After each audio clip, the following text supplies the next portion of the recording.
você não sabe o que vem, né? André, Imprevisível. Só corrigindo, 2011, na verdade foi em 2. Impossivelmente. Oh! Na banca! Quebra a banca!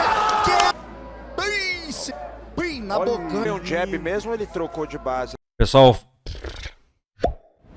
Bobby Green quebrou a banca. Sinceramente, dessa vez eu não fiz muitas odds, mas sim, a gente fez algumas análises e eu coloquei que muito possivelmente o Grant Dawson conseguiria talvez quedar e fazer uma pressão ali na luta agarrada pro Bobby Green, mas a gente teve uma ressalva ali de que as mãos baixas do Bobby Green facilitaria talvez as defesas de queda iniciais do primeiro round, talvez até o iniciozinho do segundo.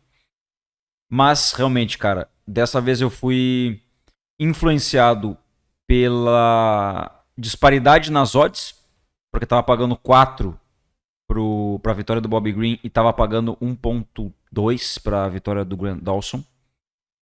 E normalmente, pela porcentagem de striking versus wrestling, normalmente a luta agarrada ela leva vantagem dentro do MMA.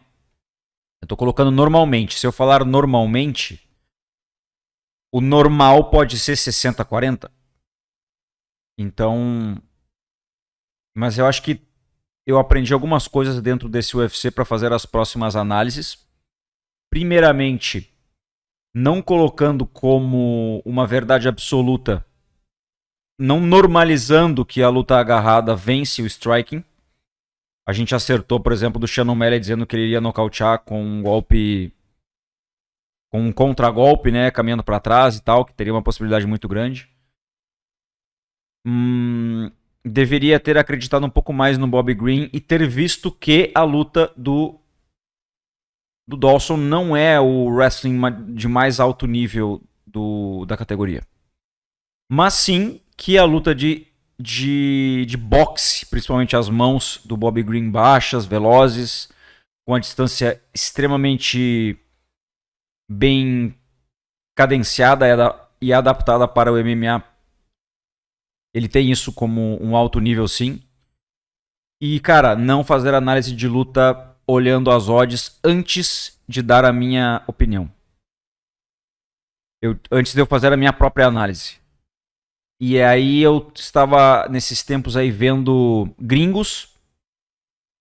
Eu comecei a acreditar demais nos gringos, talvez. Comecei a ser um pouco displicente em eu mesmo fazer as análises. E eu estava colocando 3 pesos. O meu peso da minha análise, o peso de alguns gringos que eu acompanho, que não são conhecidos, não são comentaristas de UFC, não são nada disso, são caras bem desconhecidos, inclusive. Muito desconhecidos, inclusive. E eu estava colocando o peso das odds, que são as apostas. Por exemplo, 4-1 é um cara extremamente azarão, e o cara é 1.2, 1.3, enfim, é extremamente favorito. Então isso se dá a que um montante de pessoas faz uma análise, a casa começa a cair para um lado e o azarão para o outro. O cara que é favorito cai para um lado e porque vai muita gente para esse lado e aí começam a pagar bastante para o outro lado.